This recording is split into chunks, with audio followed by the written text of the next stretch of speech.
Here go 25 things most fathers fail to tell you because they are offensive and they will hurt the feelings of the people around you. But as a 56-year-old man, I'm telling you that these 25 truths could save you 10, 20, 30, 40 years of suffering and self-doubt. For those of you with absent fathers, this first one's for you. His absence does not define you. Your father's choices, his long list of broken promises, his insensitivities, his lack of accountability, his addictions, and his failure to be a responsible father had nothing to do with who you were or who you are. Even if your head was a little bigger than the average kid's, he wasn't rejecting you. He was rejecting a healthier, more responsible and selfless version of himself. He couldn't face his own shit, and you being his most accurate mirror, he couldn't face you either. But you are without question his greatest creation. He fumbled a chance to bask in the light of the man you are becoming, but his absence does not reflect your value or your potential. A man ain't measured by who left him behind, he's measured by how far he is willing to move forward. Bars. The second tip your father probably failed to give you, whether he was in your life or not, is that your feelings are real. Even still, the way your father's presence or absence made you feel should not dictate your future. But it will. That burning desire to prove yourself, it's really a deeper need to prove your worth to him. But I promise you, it's unnecessary and undeserved. You should never waste your energy trying to prove yourself to people who have denied, rejected, or abandoned you. Unless it's for a job that's gonna leave you set for life. But in all seriousness, prove to nobody but yourself that you can be healthier, better, smarter today than you was yesterday. The third thing your father probably failed to teach you is that love cannot be earned through perfection. Trying to overachieve and be perfect to gain love ain't sustainable. If you gotta perform for it, it ain't love anyway, it's an audition. The fourth thing your father probably failed to tell you is that he lost you because he lost himself. He was fighting battles he never took the time to understand until it was too late. His issues was never your fault, but he failed to address them before they impacted you both. His lack of emotion, his inability to be faithful, his affinity to the streets. Those were all the ways he avoided feeling the anger and sadness for what he had to endure as a kid. But his self-destructive behavior drew him closer to everything he resented and further away from you. Like they always say, dog, go within or go without. Pause. The fifth thing your father probably failed to tell you that is so important is that you heal at the speed of your forgiveness. Your father took too long to forgive his father for doing to him exactly what he ended up doing to you. But the moment your daddy got a glimpse of what the man who raised him had to go through, what the man who raised him had to endure as a toddler own up, was the moment your father developed an empathy for that man he didn't even know he was capable of. That's right, your granddaddy was a mean motherfucker. But holding on to resentment is like sitting up your office in a porta potty. You just choosing to be in some shit. Forgiveness ain't about excusing the past. It's about refusing to let it control your future. It ain't about letting folks off the hook. It's about moving on to bigger fish. And remember, the forgiveness ain't for him. It's for you. The number 6 thing that most fathers forget to tell their boys is about the reality of unconditional love. Most men, if they lucky, only get a shot at unconditional love from their parents and dogs. And one of the hardest things for fathers to live with is knowing they fail to give you that kind of love, knowing that your chances of finding it elsewhere is slim to none. The world will love you with conditions, contracts, and cancellation policies, but a father's love ain't supposed to have no fine print. Bars. The 7th thing your father probably failed to tell you is that setbacks are lessons, not labels. Try not to see your mistakes, rejections, or failures as proof or affirmation of whatever it is your father made you feel about yourself. Every man gotta take the blows that come with life's highs and lows. But never let your mistakes define you. Let them refine you. One makes you bitter, the other makes you better. Pause. The 8th truth that your father probably never told you is to build your own identity. You ain't no bastard child. You are the heir to a man who fumbled fatherhood. Folks quick to hand you a script, but real ones know they gotta write their own story.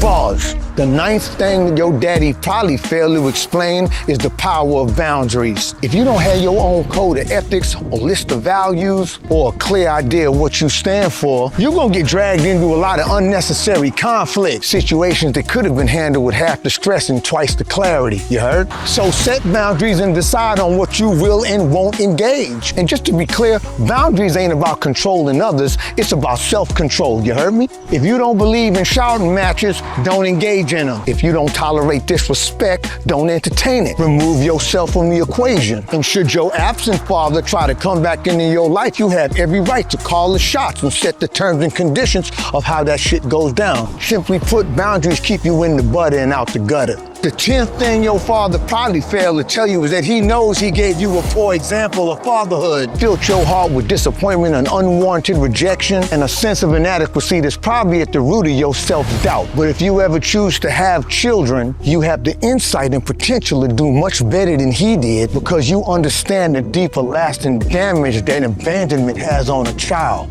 That alone will make you more patient, selfless, loving, and committed than these who never stop to evaluate their own pain. So they keep repeating the same patterns like one of these multi-level marketing fools on this 5th ground floor opportunity. But still, it's things you need to understand about yourself and the type of women you choose. If you date outside your race, make sure it ain't rooted in fetishes and self-hate. Being with somebody who don't deeply understand the cultural struggles you've endured, it takes a lot of patience, skillful communication, and sometimes thick skin to bridge the gap. Learned ideologies, learned behaviors, and sheer ignorance about your culture can sometimes come off as malicious. Sometimes it is malicious. Sometimes it's just a lack of education. Either way, know the difference and know your motive. Love ain't supposed to be no escape plan, so if you running from yourself, don't expect nobody else to make you feel at home. Bars. You know what? Now would be a good time to hit the like button if you like something, and if you're motivated as hell, hit that notification bell, you heard me? The 12th thing that most daddies fail to tell us is to be mindful of who we are attracted to. Usually, when a woman with generational trust issues finally finds Mr. Right, she will devote the rest of her life to trying to prove him wrong, as if she's more committed to her self-limiting beliefs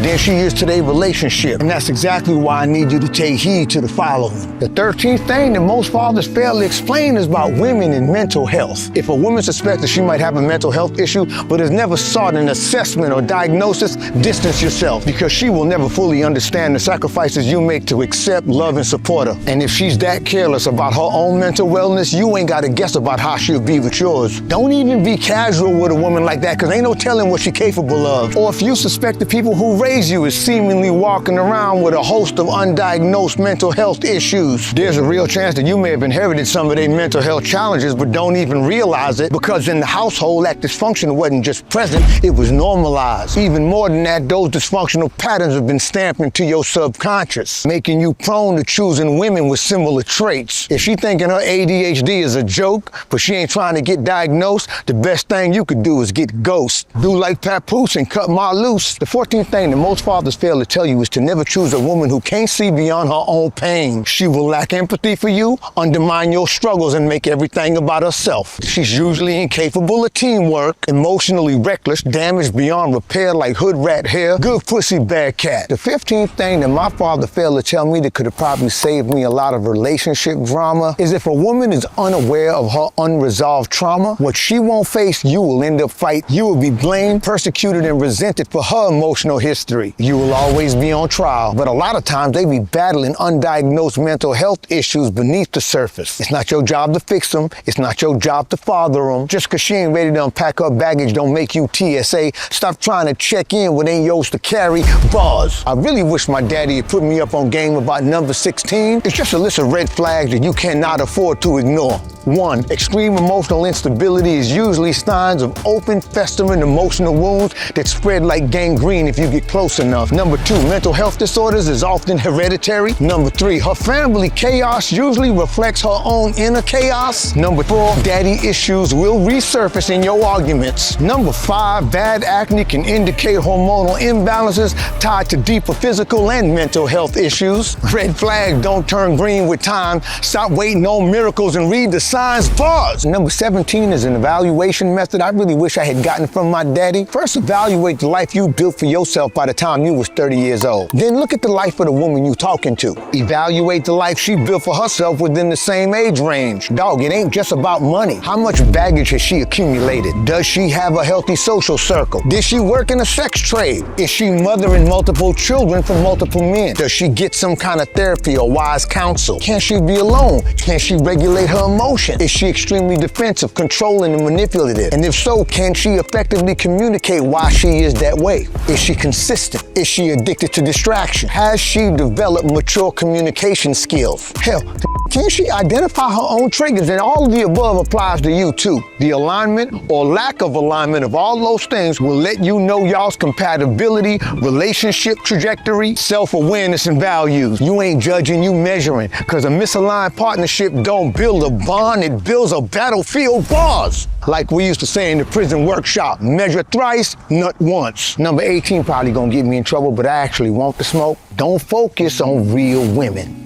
Only focus on realistic women. Take pride in being a realistic man. Women who grew up without consistent positive male role models are often hyper-individualistic and then want to equate that to being real women and strong, independent women. I know it sounds horrible, but that missing male figure have her looking to you for her healing fantasy, trying to get everything out of you that she never got from her daddy. But her man can't be her father, her therapist, or her savior. Ironically, the woman who's looking for that often mistakes structure for control and kindness for weakness. And if she ain't never seen healthy masculinity up close, she won't recognize it, she'll despise it. Bars. Number 19 of what your father failed to tell you is a sleeper. Some states require couples to get compulsory marriage counseling before they get divorced. I advise you get compulsory marriage counseling before you get engaged. Why? Because nobody wants to talk about money, values, and parenting styles before the marriage, but everybody wants to talk about money, values, and what the kids need when shit go bad. Men marry women thinking they won't change, and they do. Women marry men thinking they will change, and they don't.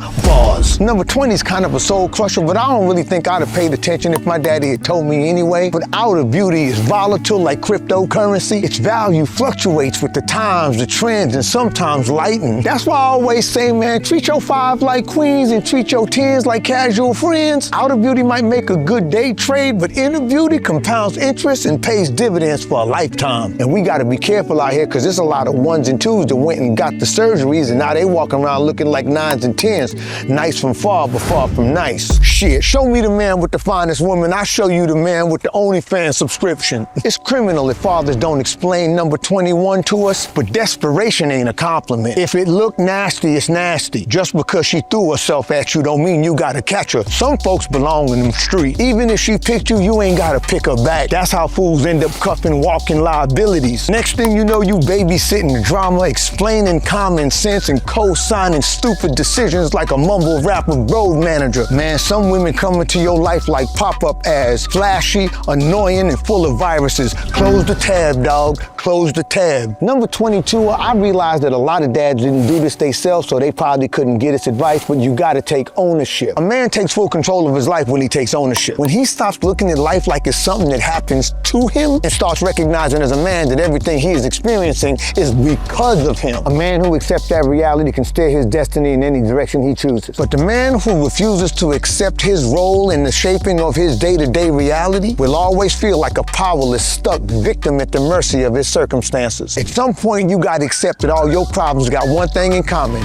your ass. Number 23 of the things your father failed to tell you was just straight up game. Some people gonna try to measure your worth based on what you can do for them. Urge you to measure your worth by how well you can execute on your purpose, stand on your convictions, and protect your fucking peace. You don't need validation from your daddy or anybody else to determine your value. Your worth ain't tied to who stayed or left. And don't discount yourself for the sake of poor company either. Your life's journey is yours alone. Your daddy's absence or presence don't define your direction, you heard me? Sometimes the biggest blessing is realizing you don't need a role model when you got front row seats to a cautionary tale. Bars. And number 24, simple as it sounds, a lot of fathers leave out this detail. You deserve peace. Always prioritize your emotional and mental well-being, even if it means walking away from relationships, environments, or habits that feel familiar. Peace ain't something you find, it's something you choose, and sometimes that means getting the hell on. Now, number 25 is probably the most important thing your father failed to tell you, and that's that your healing starts with you. Your sense of abandonment haunts your daddy, so we know it haunts you. But if you acknowledge it, face it head on, and deal with it however you see fit, meditation, wise counsel, therapy, whatever works for you. But this is the point. Your generational trauma stops with you when you choose to face what your daddy couldn't face. Feel what he couldn't feel and heal what he couldn't heal. And here go a bonus that too many of our fathers fail to tell us. He loves you. Here go a list of 25 things I wish I knew in my 30s and 40s. If you take your life seriously, I advise you watch that video next. And if you're trying to turn your rough upbringing into your unfair advantage, my free coaching is now on demand. Link in the description. Sorry.